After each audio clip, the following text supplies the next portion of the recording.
Hey, so welcome to the BJJ Mental Models podcast. This is Steve Kwan. I'm Matt Kwan. And this is our first episode. So to give a bit of context, I guess the first thing that we should do is probably introduce ourselves, then talk a little bit about what we're doing here and why we're making this. Yep, so we're making this as a way to start to document how we're studying jiu-jitsu nowadays. We've both been training about 10 years and have a lot of experience, obviously, on the mats between the two of us. And we are just bringing to light some things that we've learned that have helped us become more efficient in our jiu-jitsu journeys, and we think would help benefit people that are beginners for learning jiu-jitsu from stage one. Yeah, and I think the thing that makes us a little bit unique is that we both have very different backgrounds when it comes to jiu-jitsu. Most of the podcasts and videos that I've seen out there usually come from people who train full-time, or they basically live and die jiu-jitsu. It's their profession. It's the big focus of their life. But the reality is that although those people do exist, a lot of people are more along the lines of hobbyists. And we wanted to come up with a platform and a framework that really provides some value to everyone and encourages new ways of thinking when it comes to jiu-jitsu. We're not going to be talking so much about individual techniques. It's hard to communicate that through a podcast anyway. But what we're going to be doing is talking about mental models, strategies, concepts that apply to everything when it comes to Brazilian Jiu-Jitsu. So today our topic is going to be alignment. And alignment is something that I learned through my professor, Rob Biernacki, who has a gym in Nanaimo, BC called Island Top Team. And I am affiliated with Rob. My school is On Guard Brazilian Jiu-Jitsu in Pitt Meadows. And when I was a purple belt, I met Rob at one of his workshops at a club that I was training at called Preventative BJJ.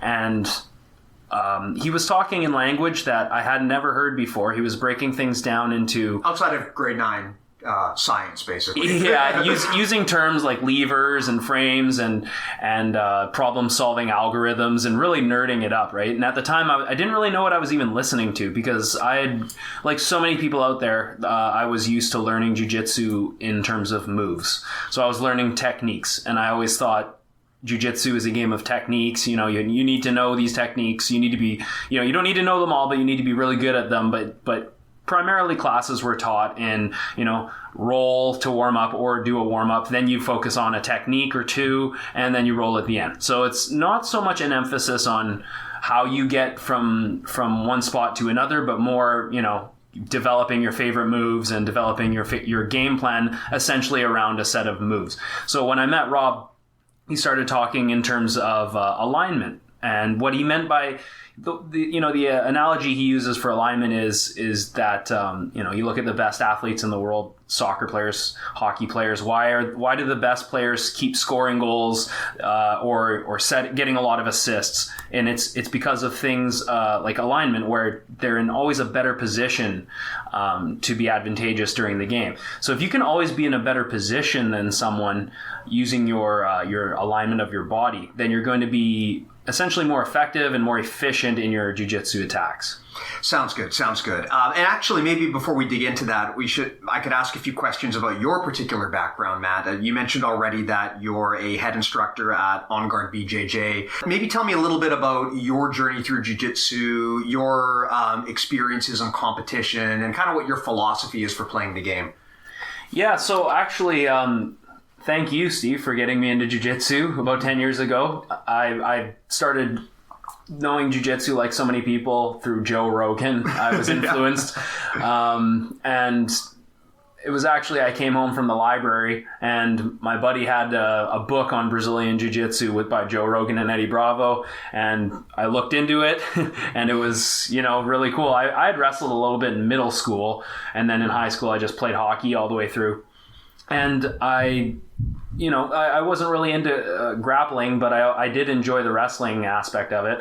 And then after this book, I was sort of studying it, and then I looked up UFC and what that is. And of course, that's, for someone who's never seen two men fighting, it's pretty amazing. Mm-hmm. And I just enjoyed the mental aspect of it and the technical aspect and all the cool attacks that they're doing. It's not just wrestling where you're trying to pin someone, but I was intrigued by the moves and the locks and everything. So I went to my first jiu-jitsu class, and I think you I was going to go to a school that you were training at the time, and I did a drop-in class, but I remember it didn't work out, so I went to a different school, and I tried jiu-jitsu, and I wasn't even planning on being a competitor by any means. I just became so hooked with it that after a while I was realizing, hey, I'm going to class like pretty much every night. A few months in, I realized that this is something that I feel like I'm actually decent at and I'm really enjoying, so I'm going to just keep training because it felt right to try and get to the gym as often as I could. And then, yeah, just from there, I started competing maybe, I think, like 6 months in as a white belt, and just sort of fell in love with the feeling that I got from competing. And I've competed all the way up until brown belt. Still haven't competed as a black belt yet. I got my black belt a few months ago, but I'm looking forward to doing it hopefully next month. First competition is black belt. And my whole philosophy on jiu-jitsu has been to try to have a complete game. So I'm not really a specialist in any one thing, but I want to be good and proficient in everything. So top game, bottom game, takedowns, and submissions, obviously, leg locks, inverted games like crab ride and berimbolo. So I do it because I'm passionate, and I've always tried to instill that in my students, to be passionate, but also to try to have a complete game. Even if you like a certain aspect, you're a leg locker, at least you should be able to have a takedown or two. And that's, gi and no gi. I've always done both together, and having that completeness, I think, makes you a complete grappler. Yeah, I agree. So a little bit about my background. As Matt mentioned, we started really very similarly around the same time. I remember we both got into it roughly around the same time. And interestingly, we both got our black belts roughly around the same time as well. That was about, I guess, 10 or 11 years ago that we started training. For me, I'm kind of the opposite. If Matt's the expert in this, I'm kind of like the idiot. I've never been into jiu-jitsu for the competitive aspects. I'm just not really a competitive person. I'm the definition of like a hobbyist grappler, right? I'm the hobbyist black belt. I got into jiu-jitsu because really, like a lot of people, I've always wanted to try a martial art. It's intimidating at first, but I finally in my late 20s got up the courage to try something. But the first question that you have to ask yourself then is, well, which of these martial arts am I interested in, and what are they all? Because most people don't really know what the difference is between all of these options. And like Matt, I did a bit of research. I was drawn to the UFC, and I learned about Brazilian Jiu-Jitsu from there. And the thing I liked about Jiu-Jitsu versus other arts is that it is primarily about defense. It's primarily about using your mind and your brain and your strategy to defeat a bigger, larger opponent, and to do so in a gentle and a safe fashion, right? It's, I believe it was Henry Gracie who described Jiu-Jitsu as being like the only true self-defense art. Most martial arts, even the ones that say they're self-defense, they're really more like self-offense, right? They're about basically using your body as a weapon to defeat the other guy. Whereas jiu-jitsu really is about defusing situations. And that was a philosophy that very much appealed to me. So I've been training, not with any real intensity for over the years, but I, like a lot of people, I work it around my work schedule. I've never competed. It's just not a thing that particularly drives or interests me.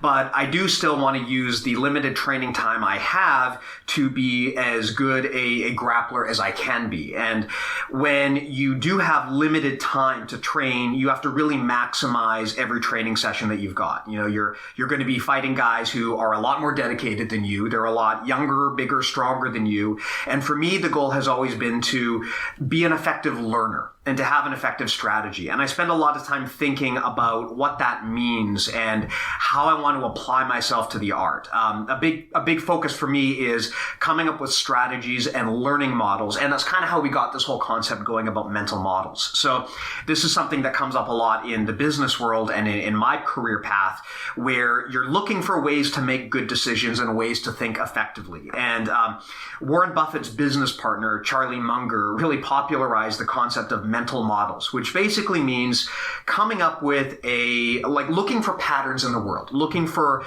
rules that are almost universal and apply to everything. So in the business world, there could be a common one that comes up a lot is like the 80-20 rule. You might have heard of this before, but basically this says that like 80% of the results come from 20% of the efforts. So this kind of thing encourages you to look for ways to maximize gain in terms of the effort that you're putting in.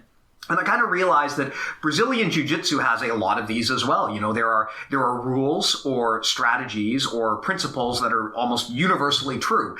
And like Matt said, you know, everyone kind of gets into Jiu-Jitsu and they start off as technique hunters. You know, you want to know what the technique of the day is. You go to class and your instructor teaches you the technique du jour, and you try to memorize the 12 steps to do that move. And when you actually try to use that move in live sparring, it never works, because that's not how actual moves work. You don't just memorize the steps and then do them. So part of my interest in jiu-jitsu is, from a philosophical standpoint, trying to identify all of those mental models and apply them to training in such a way that I don't need to remember all of the different steps to moves. I remember the principles and the foundations, and those allow you to learn any new technique much easier, because even before you've seen a technique for the first time, you understand it at its core. And to Matt's point, Rob Biernacki's model, the alignment framework, is probably one of my favorite mental models for jiu-jitsu, because it really concisely describes exactly what jiu-jitsu is. Now, I don't train under Rob, but Matt does, and has a very good understanding of how this stuff works. So I think maybe, Matt, the most important, or the most effective way to have this conversation is for me to just pick your brain about it, and you can maybe educate me as well as everyone's listening about what exactly this is and what it means. So let me just ask you. My understanding is, when, you know, I've seen the videos that Rob puts out there, and by the way, for anyone who's listening, if you haven't seen this, I would highly recommend looking up some of Rob's videos on the subject. He's done some with Stephen Kesting that very concisely explain what he means by alignment. And of course, Rob also has an app with Stephen Kesting and his own academy as well, where he talks about this in detail. But just to kind of maybe wrap it up and explain it very concisely, my understanding is that when Rob says alignment, basically to him that has three components. There's posture, structure, and base. Now, these are all things that I was told about when I started jiu-jitsu. Everyone said, oh, you got to have good base. But no one ever explained to me what that meant. I mean, until Rob started talking about that, I kind of thought, well, that just means like putting your butt down on the mat and being heavy. But it's actually much more deep than that.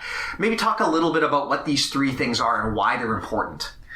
Yeah, so all great points, right? Like, when we always hear our instructors say things like, oh, be heavy, or put pressure on, or you know, things like posture up or whatever. Be tight is my favorite. Be tight. What does that mean?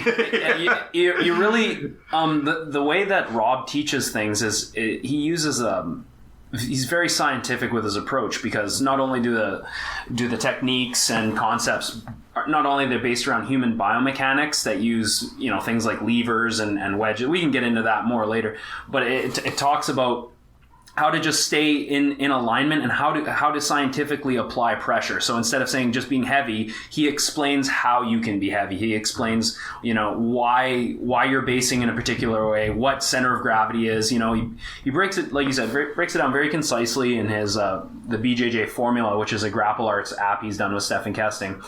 And of course, on his online academy, for those who have it, the BJJ Concepts, it's a really great resource for jiu-jitsu. But back to the alignment concepts, let's talk about first posture. So the posture is the way that I explain this to people.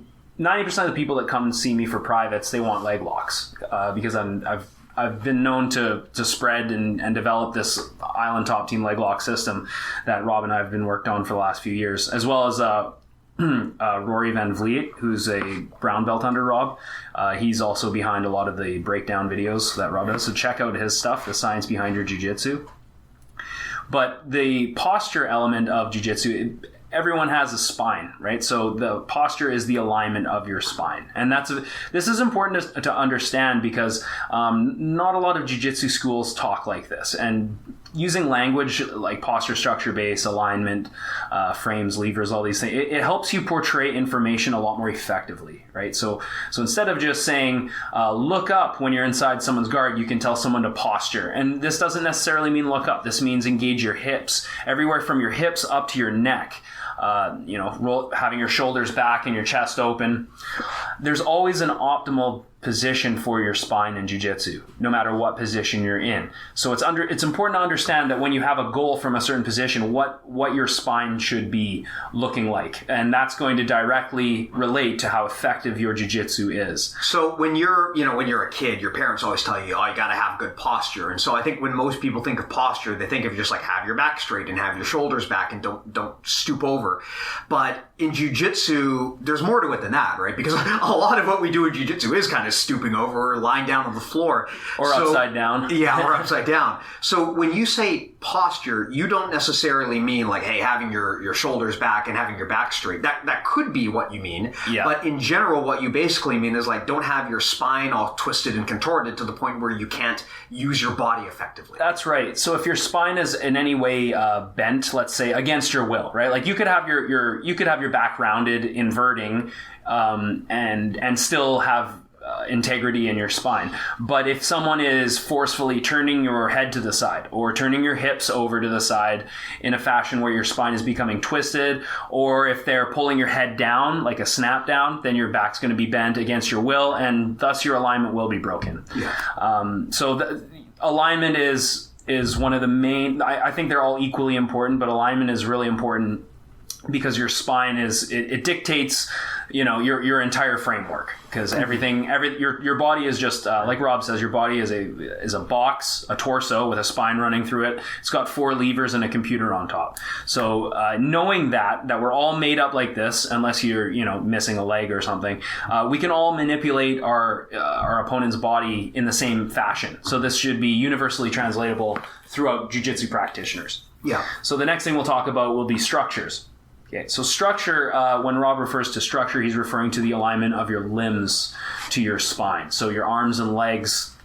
Jiu-jitsu is a game of levers, and your arms and legs are essentially levers. And you can break those levers down into even individual levers. So for instance, if you look at your leg, there's your femur. That would be a singular lever. Your shin would be a lever, and your foot would be a lever. All these levers can be accessed, but also your leg is a lever. So to put it vaguely, your leg is a lever, but knowing that we can manipulate these levers differently, it's going to give you a lot more efficiency if you understand the lever control game. I never thought about jiu-jitsu being about lever control. I thought it was, get to your guard that you like, go for your technique, get on top, sweep, pass the guard. I never thought about it being such a lever battle. So when we talk about in terms of structures, that's how we're going to really, since levers are force multipliers, if I'm going against someone who's much bigger and stronger, I can use a lever on their body to manipulate their body and thus be more effective controlling them. Got it. So just to make sure I fully understand this, because if you're like me, a lot of people probably are not familiar with these terms, at least since like grade 8 or grade 9 when we took very, very basic physics in high school. My understanding is that when you're talking about posture basically means making sure that your spine is aligned in a powerful position. Structure is the same thing, except instead of your spine, you're talking about the rest of your skeleton, right? Like not having your arm twisted at an awkward angle. And I guess a realistic real world example of this is like, don't ever try to do this. It's incredibly dangerous. But if you're like deadlifting something, you need to have your spine engaged. Whereas if you ever try to lift something heavy and you have your like head turned, even just having your head turned to the side, it misaligns your spine and it prevents your body from engaging and really lifting heavy weight.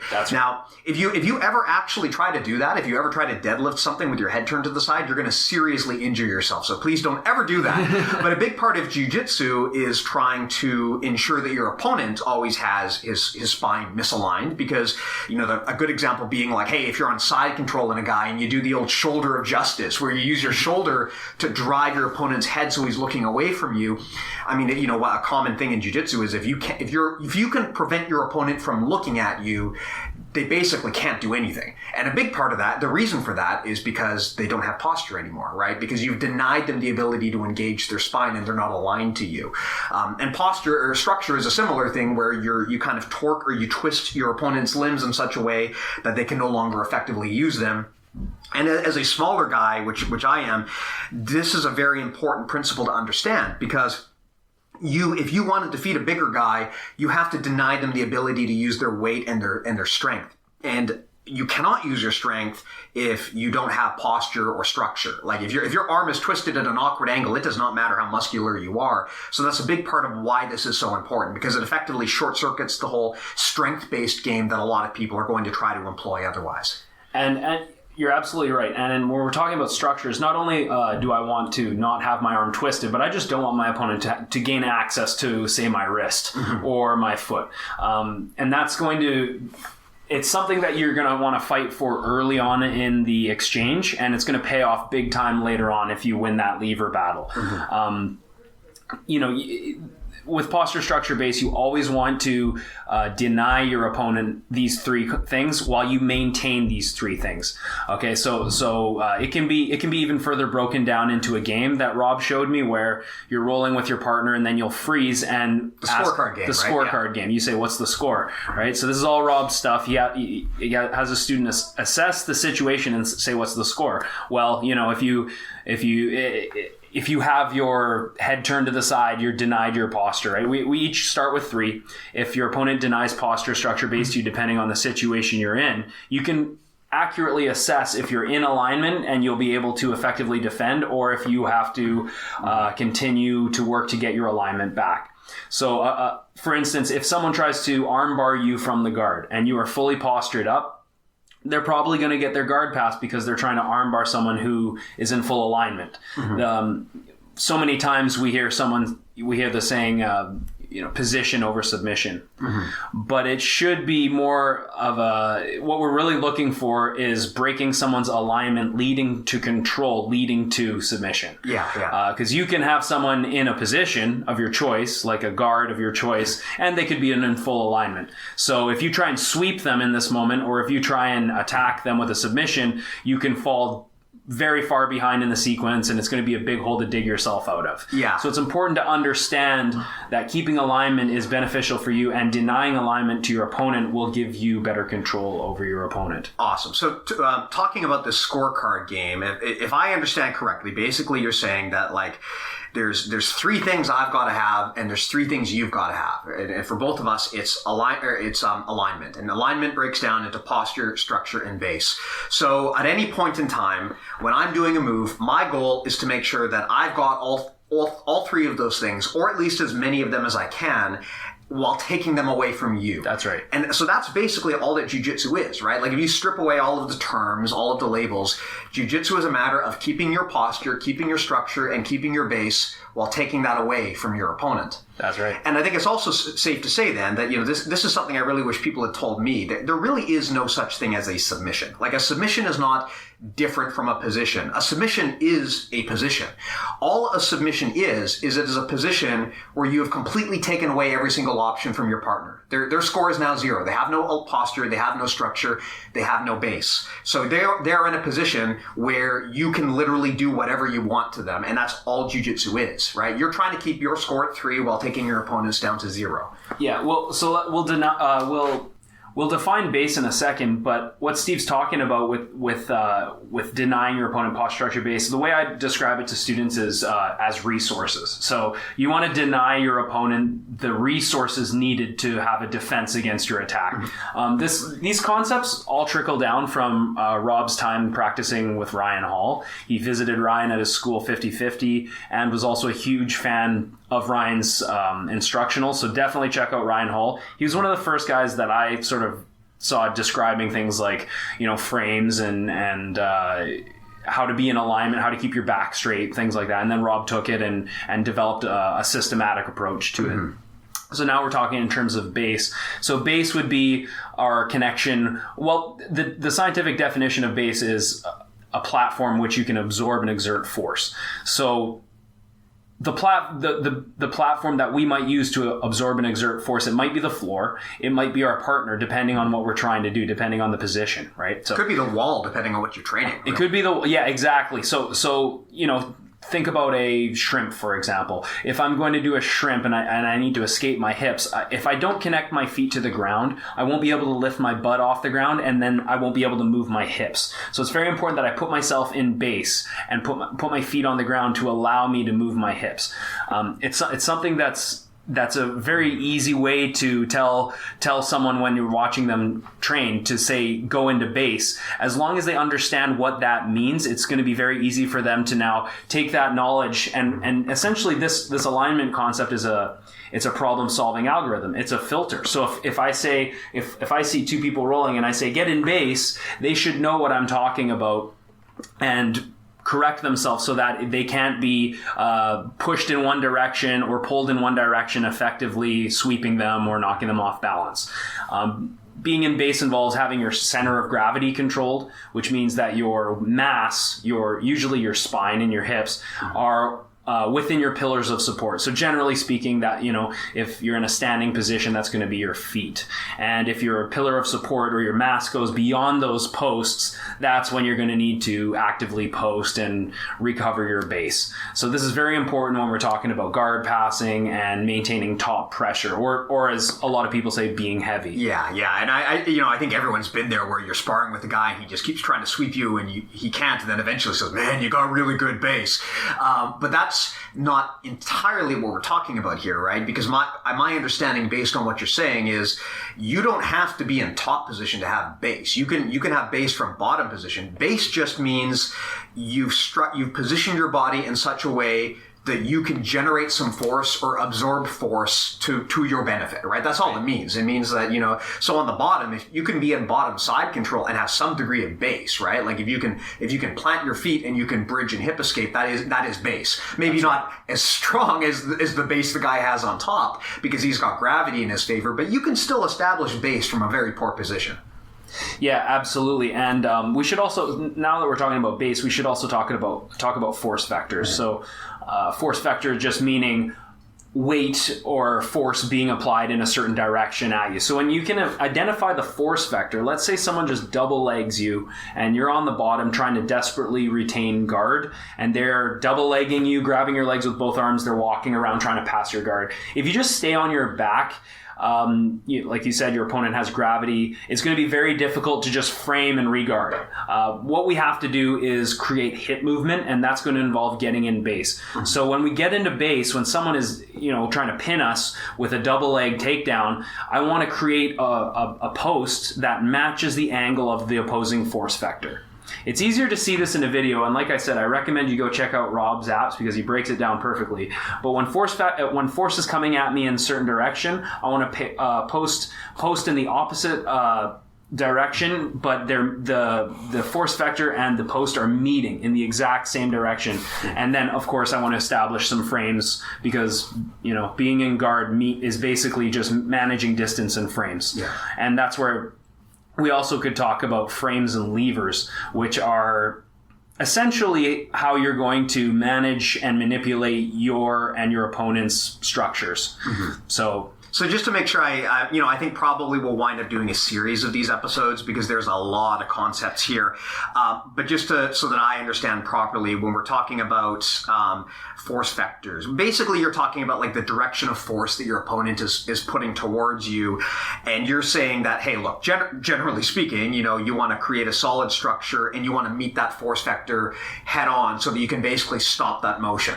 Whereas, of course, if you're the guy on the attack, what you're always trying to do is you're trying to go around your opponent's force vector, right? If your opponent is trying to bridge or frame right into you, you don't want to just keep driving into that, right? That's like ramming your head into a wall. You want to go around it.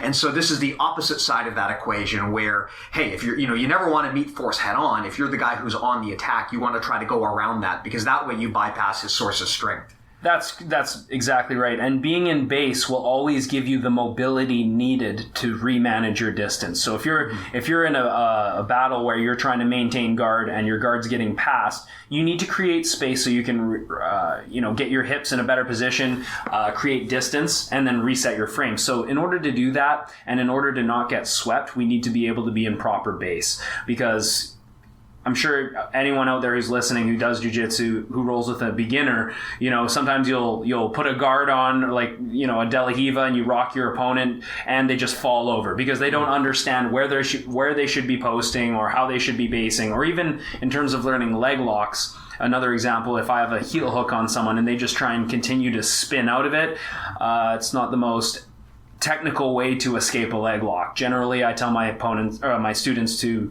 get into base and to start controlling levers as opposed to trying to just rip your leg out or roll out without being in base.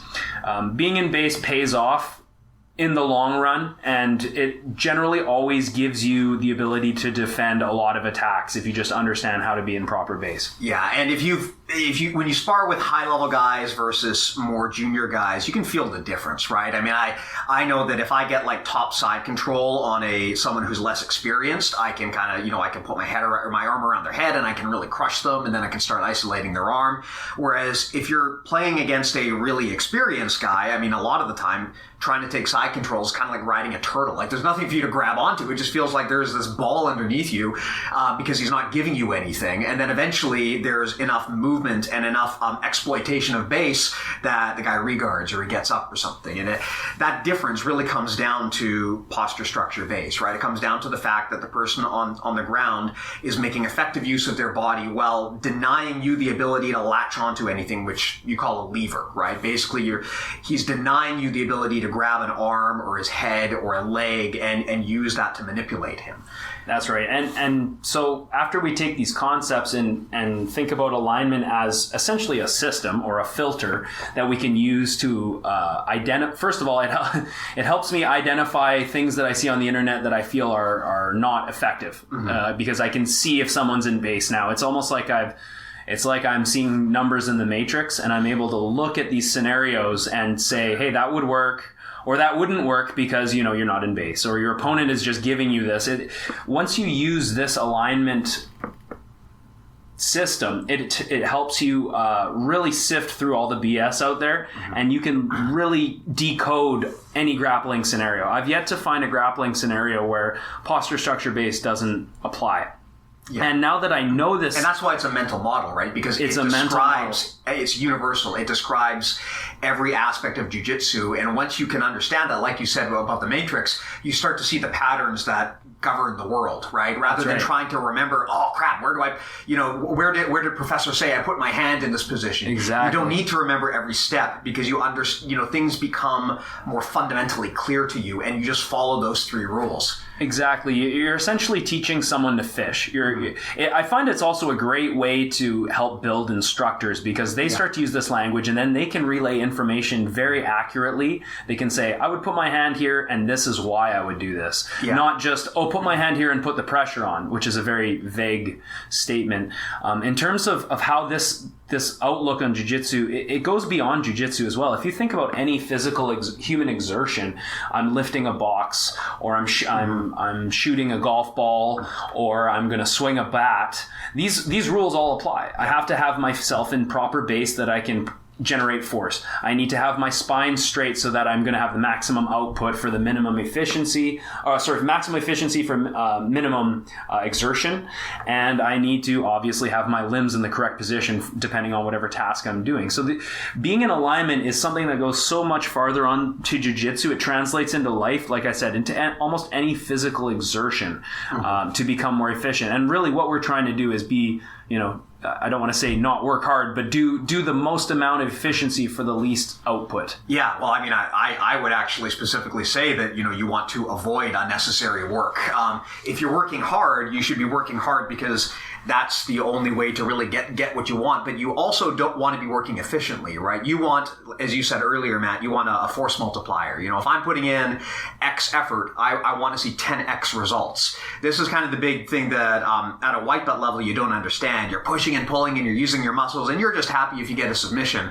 But I'm not happy with that, right? I want to be able to spar effortlessly against opponents of any size. And the only way you're going to be able to do that is if everything you do is so efficient and thoughtful that you don't really have to be running at 100% all the time. Yeah. So what this means for, like, when I just gotten my brown belt, I was kind of officially, unofficially training under Rob until it was time for me to compete as a brown belt. Then I had to, he became my full-time instructor. But these concepts followed me all the way through the end of my purple belt and through my brown belt. And what I found myself doing was, as I was rolling, I wouldn't even be thinking about techniques. I would be thinking about where's the lever I can exploit?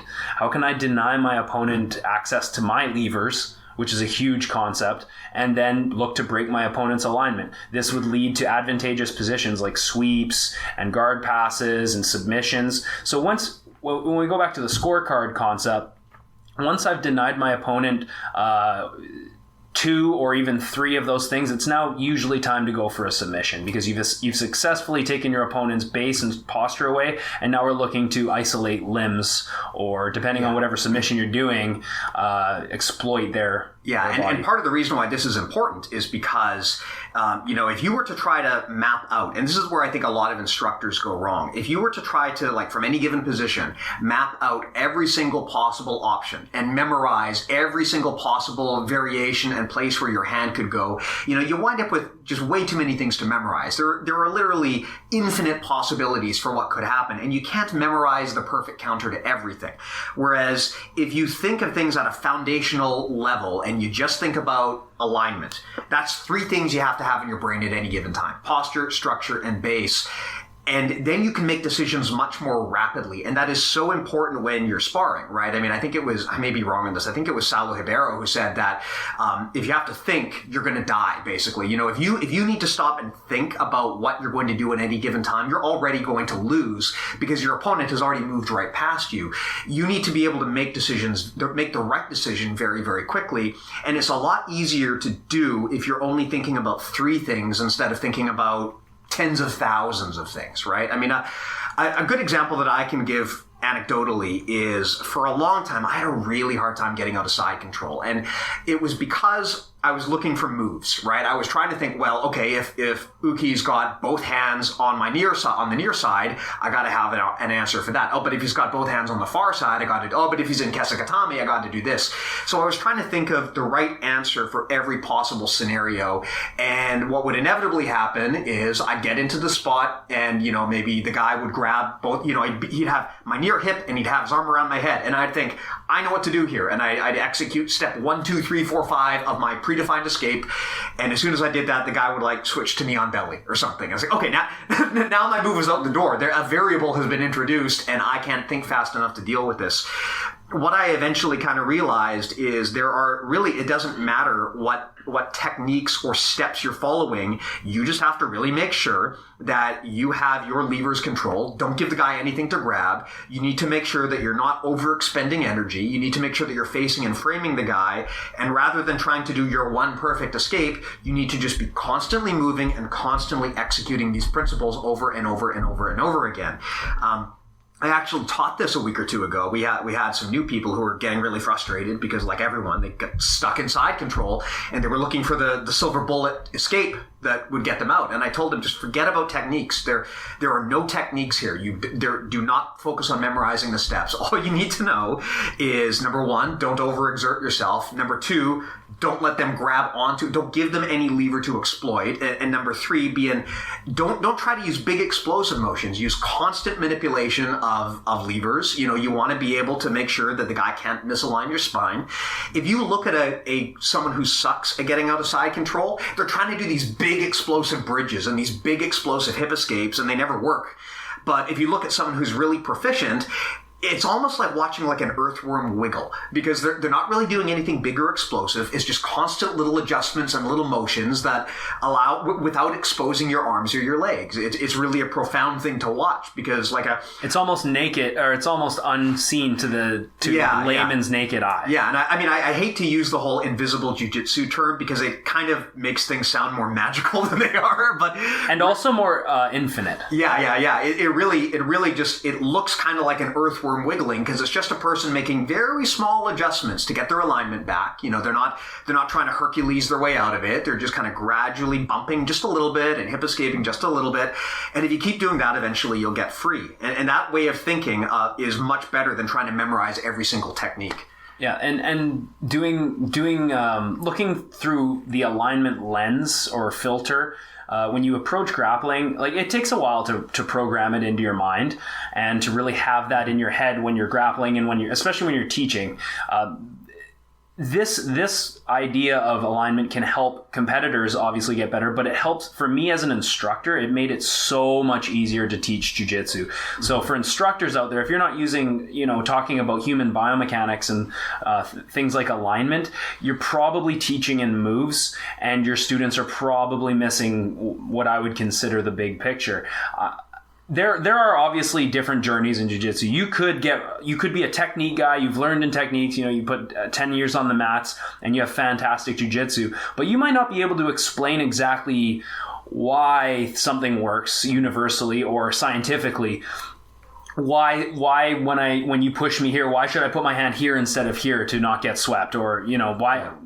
And when you start talking in terms of posture, structure, base, I find that people in the room tune in a little bit easier, and especially for, you don't necessarily want to teach to the lowest person in the room, because you're going to start to, it's going to deter some of the upper ranks in the room, but everyone can understand these terms because we really simplify it, and everyone who's brand new all the way up into the senior ranks can understand what I'm saying when I say posture, structure, base. So this is something that I've started to teach my beginners, and the improvement that you see is really drastic compared to some other beginners that I've met. And for myself, when I started implementing these concepts, it was just like I said, it's like you're in the Matrix and you see a code. You're not really looking for your moves or your favorite technique anymore. Yeah, and to your point, it is possible that you could become a very proficient grappler through technique memorization, but this is kind of like people who, throughout school, they never actually bother to really learn what's happening. They just memorize the right answer, right?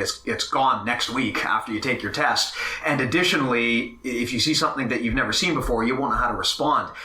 The problem with technique hunting is, you might, even if you can memorize 10,000 techniques perfectly, all it takes is for your opponent to do something you've never seen before, and you're not going to really know what to do. And to your point also, Matt, it's nearly impossible to effectively explain something if you don't know the why behind what you're doing.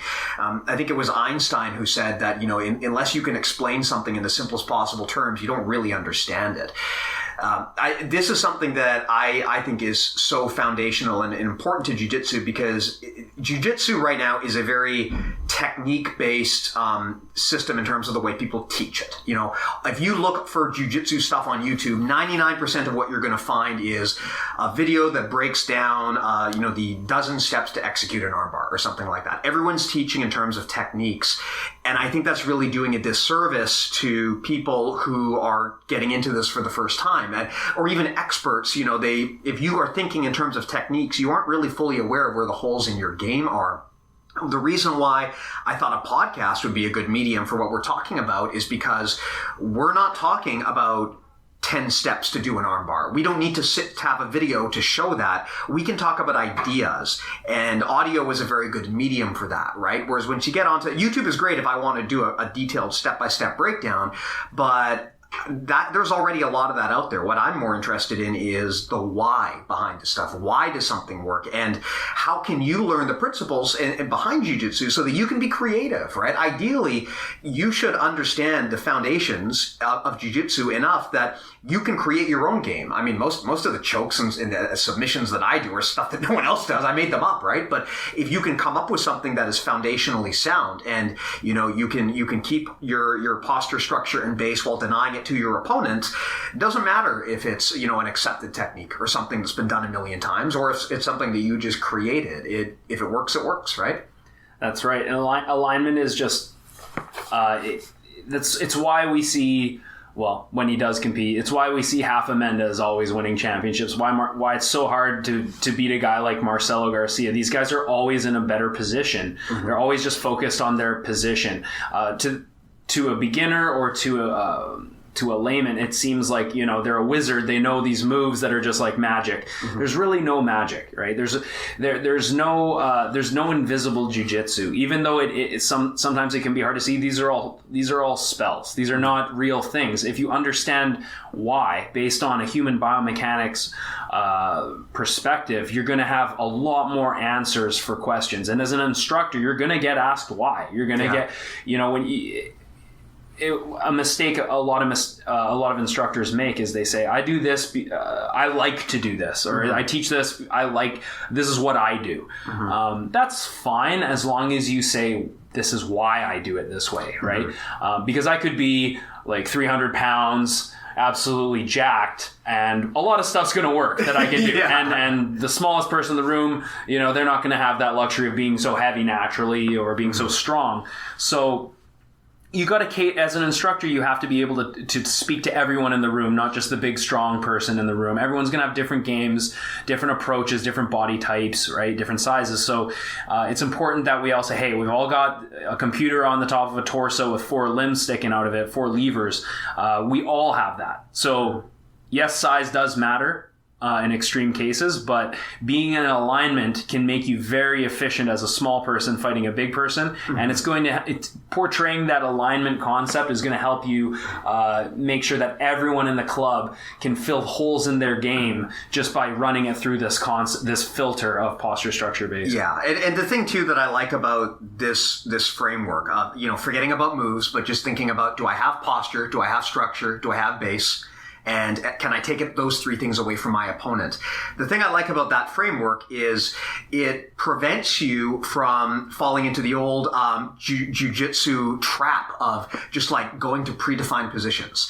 The other day I was teaching a class and people were we were asking about how to pass guard, and the thing I noticed was everyone would walk right into like open guard or walk right into headquarters. They wouldn't even try to like defeat the levers right away. But whenever we teach a technique, we start from, okay, I'm going to be in your open guard, and then I do this. So people would just waltz right into the other person's guard, and then they try to do the escape. And I explained, like, look, the best way to pass the person's guard is to not get stuck there in the first place. When you go and engage, if you've got someone who's like, on the ground and you're standing up, don't just walk right into the open guard. Catch and defeat their levers first, right? Get their legs, because if you do it right, plan A is you can literally just go right around them. You can pass them without ever even being in their guard. The situation where you're in their guard and they're tied up around you and you've got to start disentangling their legs, that's like plan D. That's after every attempt to bypass that situation has failed, and now you've got to dig yourself out of a hole. The reason why things look so effortless when you see like a black belt do it is because they're not even getting into that position where they have to worry about like getting out a De La Riva guard. They deny the lever before it even occurs. Yeah, this is you see this sometimes if you go to other clubs, and I'm not gonna shit on anyone, but clubs that are maybe the instructor isn't as knowledgeable or the concepts aren't necessarily as sound as they could be, you'll see students start in the guard and shake hands and then roll from there, or start in the half guard, they shake hands and then they roll over there. But now we're talking about a different system, which is the phases of guard. So Jiu-Jitsu is a game of levers. It's a game of systems too. So that's why guys like the Danaher Death Squad are so effective. Their systems are so sound, and they're all based around being in alignment as well. If you go right into a guard and you shake hands and you start to roll, you are denying yourself a huge portion of the fight that goes on. Yes. The grip fighting and the lever battling that goes on leading up to that could dictate a match. Yeah, I would actually say it almost always does, right? Like it does. Whoever controls basically the opening salvo, whoever gets the grips, whoever controls the lever first, most of the time they're going to be the ones who get what they want, right? The other guy's immediately on the defensive. It's exactly the same thing with judo. You can't throw someone if you don't have grips. If they've grabbed you, you're in a bad position, right? You're probably about to get thrown against a good judoka. So in terms of breaking down the phases of guard, the way that Rob teaches it is there's 3 phases of guard that go along with this. There's the engagement phase, which is where, envision yourself training with someone, you shake hands and someone pulls guard and no one has touched anyone yet. So this is the phase where the hand battling goes on. We fight to get control of the wrist. So no one has lever control at this point. No one has effective grips. You're just kind of getting into that spot and you're fighting for that dominant grip or that dominant lever. That's right. And that's where your roles should start, unless you're doing targeted sparring, because in competition, this is a huge portion of the fight. It's going to dictate whether or not you're going to be successful or not in competition, basically. Some world champions, like specifically Edwin Najmi, who's just amazing with his flying attacks. These guys thrive in the engagement phase. So understanding that there are phases to your guard and stages and also parts of those concepts that you want to avoid.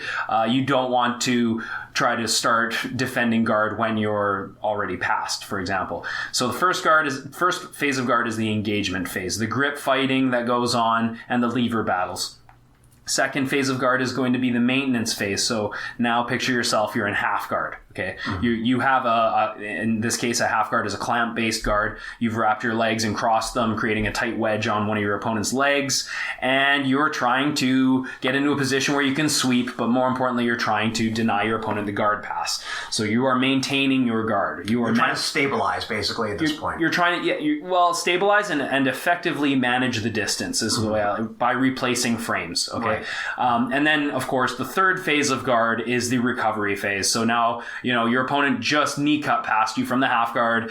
You don't have his leg anymore. In IBJJF, this is like a bad time because you're about to get points scored against you. And we want to avoid this happening. We want to avoid the third phase from the bottom because that means that our guard is we've failed ourselves. You're already at plan like C or D at this point. This is like the last... we're looking for last resort measures to maintain our guard because what happens after that is our opponent gets a really dominant position and we are digging ourselves out of a really big hole. So knowing that there's these phases of guards, we can be very precise when we're describing what our intentions are during a fight, and we know what needs to be done to maintain position. Yeah, that makes sense. That makes sense. So I think the thing that I see is there's 3 phases of guard, and really when most clubs start trying to teach techniques, they're only looking at the second or the third phase, right? You start from where the guy's already tied up into where you're already deep into the position or you're trying to escape.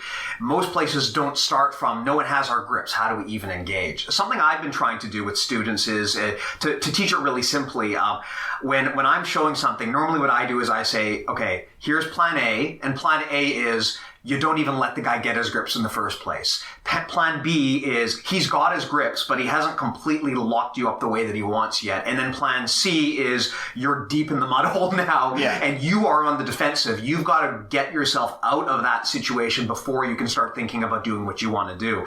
The problem I had for a very long time is people would show a move, and I'd be like, okay, I know that, I get it. I get the 10 steps behind this, but why am I even doing this move instead of something else? Why am I even doing this instead of, why wouldn't I just bypass this whole situation completely by not letting the guy grab me? And usually instructors kind of hand wave that discussion away, but the reality is that's important, right? You want to deny people the ability from even having to do a quote unquote technique on you, right? You want to bypass it's funny. This is the same thing that they teach you in self-defense. You want to have situational awareness. You want to bypass the bad situation. You don't want to wander down that dark alley by yourself. If you can bypass the bad situation completely, then the need for a move is irrelevant in the first place. And these things there's so many parallels in everyday life like this, how to use efficiency and it's like what Ryan Hall says, prevention is the best cure. Yeah. Right. Yeah. So when you can see things from a mile away and try and put your efficiency ahead of everything else, the return that you get in the financial world, when you're training jiu-jitsu, in your marital life, it's important to understand that saving your energy and being efficient and being able to, like you said, bypass bad situations is huge because you're going to save yourself so much hard work and so much trouble for nothing. Yeah. And that's the wonderful thing about mental models, right? Is they're not localized necessarily to just jiu-jitsu. Because they're universal, usually there is a way to apply them outside of life. It's like, to your point, what we've talked about here are the phases of guard. You could further generalize that and say that it's like the phases of problem solving, really. It's if you break things down mentally into engagement, maintenance, and recovery, almost anything in life falls into that situation. Any battle that you can win at the engagement level before the problem has even actually flared up into a problem is is like ideally that's where you want to be. You don't even want to have to solve a problem. You want to prevent the problem from happening in the first place. So a lot of this stuff is truly universal. And I find that thinking about these things from a jiu-jitsu context is very helpful for learning things more rapidly than you otherwise would if you're trying to remember all of the steps. So we're getting close to an hour. Matt, maybe to close this off, we could just go through a particular example, right? A lot of this sounds very theoretical, and it would be good to maybe figure out how you could apply this to the real world, right? So, I don't know, let's say that, I want to execute an armbar, right? Let's say I'm on mounts, I want to armbar you. How does alignment work here? Like I could give you the 10 steps to executing an armbar, but if I wanted to use the alignment scorecard approach, walk me through that. What would that look like?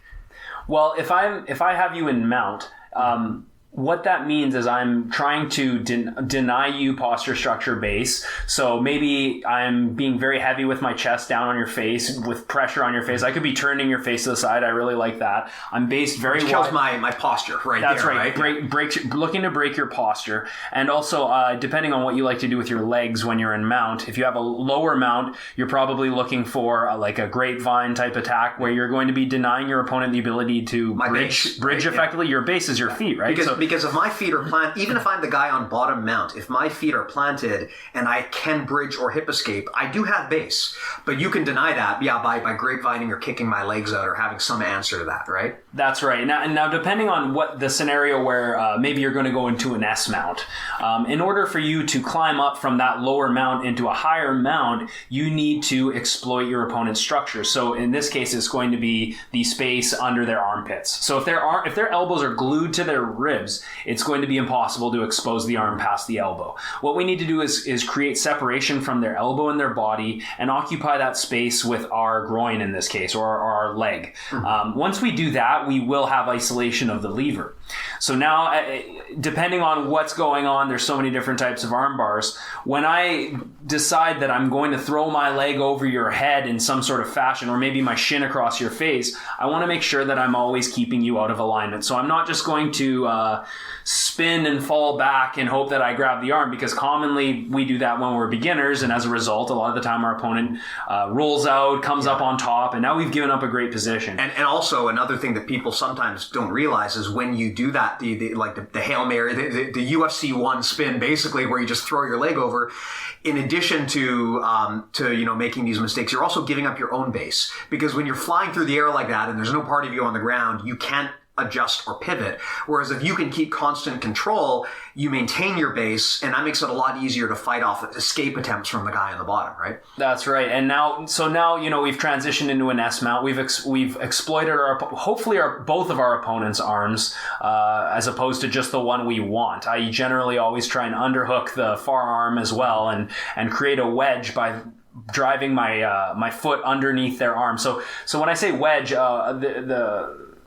the job of a wedge is to stop movement. I'm trying to immobilize part of my opponent's body. So when I'm in side control, or when I'm on top and mount, or in the armbar position, I'm creating a series of wedges around my opponent that is trying to prevent them from moving, as opposed to being really heavy, which is a vague statement that doesn't really mean anything. I'm actually trying to create wedges around you, and this is going to be a mechanism that we use a lot in jiu-jitsu in many situations that's going to stop you from moving. Yeah. Once this happens, it should be difficult for you to extract your arm. And I should be in such base that if you were to roll either way or bump either way, that I have my toes in base, I have my hand in base, or even sometimes my head in base, using my head as a post. And I should be able to absorb all of your, if I'm effectively in base, I should be able to absorb all of your attempts to sweep me or rock my base, and still maintain the top position. Yeah. So now, I have the end of your arm, and I'm about to throw my leg over your head. I try and maintain a broken posture on my opponent. Maybe I'm going to push their jaw away with my hand, thus turning their face away from me and preventing them from turning into me. So they lose further posture. That's right. And then I replace it with usually, you throw your leg over their head or their shin or whatever type of armbar you're going for. And then essentially you land into the armbar position. Now, whether you fell off with this control or you're still on top in mount, that depends on the armbar you're doing. But generally, I always try and maintain my posture structure base. So I will never try to abandon the top position generally for an armbar. I always try and finish in base. If I do happen to get knocked off that position and I end up on the bottom, I still want to have enough control where I can either finish the armbar from there or come back on top if I can.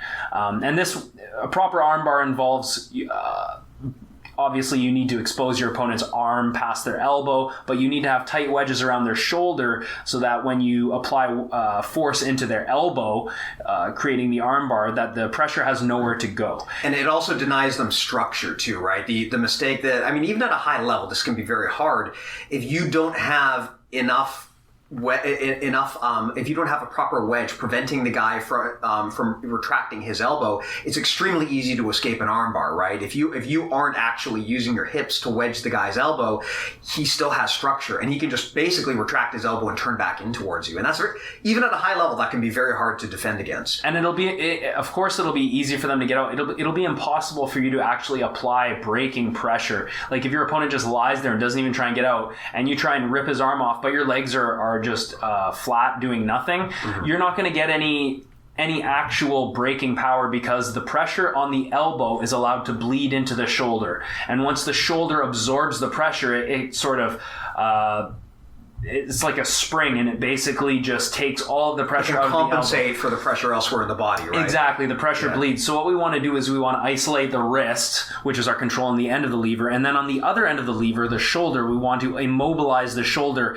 so that no pressure can bleed into the shoulder. Then we're going to be able to concentrate all of our braking force into the fulcrum, which is in this case the elbow. And then you're going to get your armbar. Got it. So I guess the thing is, though, that even when you've got the guy in quote-unquote armbar position, he can still technically have some degree of base or some degree of structure, and you still need to be wary of defending those, right? The classic armbar thing that you think about in your mind where you've got the arm fully extended out, that's the situation where there's no posture left, there's no structure left, and there's probably no base left. But before you get there, when the guy's clasping his hands or doing whatever, he's still got some opportunity to escape. He still has some structure that you haven't fully denied him, and he still has some degree of base. So what you're doing then, when you're applying whatever mechanic you want to detach the guy's arms like that, you're effectively taking away that last bit of structure and that last bit of base. And when you have the armbar fully extended, that's the situation where you have base, you have posture, you have structure. Opponent has no base, opponent has no posture, opponent has no structure. The score is 3-0, and that basically is a submission. Any position where the score is 3-0 is probably a submission, is it not? Exactly. Yeah. And if it's not yet a full-on submission, it's on its way to being a full-on submission. When the score is 3-1 or 3-0, it's time to go for the finish at that point. And that is something that is so important to tell people when they're brand new, because they're not going to know when to go for an armbar. You're going to see new guys in the guard going for arm bars. I see purple belts doing this, where they're still trying to dive for a submission, right? Exactly. They don't recognize when their opponent has or doesn't have the resources to defend an attack, and usually as a result they end up in a poor position. So it's an important concept to understand when you know that when you're in alignment and when you deny your opponent alignment, like we've been saying this whole time, it's a system that it's a filter you can apply to any grappling scenario, and I've yet to find a grappling situation where it doesn't work. And it's interesting because if you look at almost any other legitimate martial art out there, these principles will apply to any of them, even stand-up striking arts, right? You still have the exact same principles at play. I think that's probably enough today to cover here. I am very cognizant of the fact that this can be very confusing and overwhelming when you hear this for the first time. So I guess first I'll just quickly recap it, and then you tell me, Matt, if I've recapped properly. Basically, jiu-jitsu, if you throw away all of the labels and names for moves and positions, it's a game of alignment, right? Alignment has three parts. You've got posture, which is effective positioning of your spine. You've got structure, which is effective positioning of your limbs. And you've got base, which is positioning your body in such a way that you can create or absorb force relevant to your goals, right? At any point in jiu-jitsu, you're trying to keep these three things while taking them away from your opponent.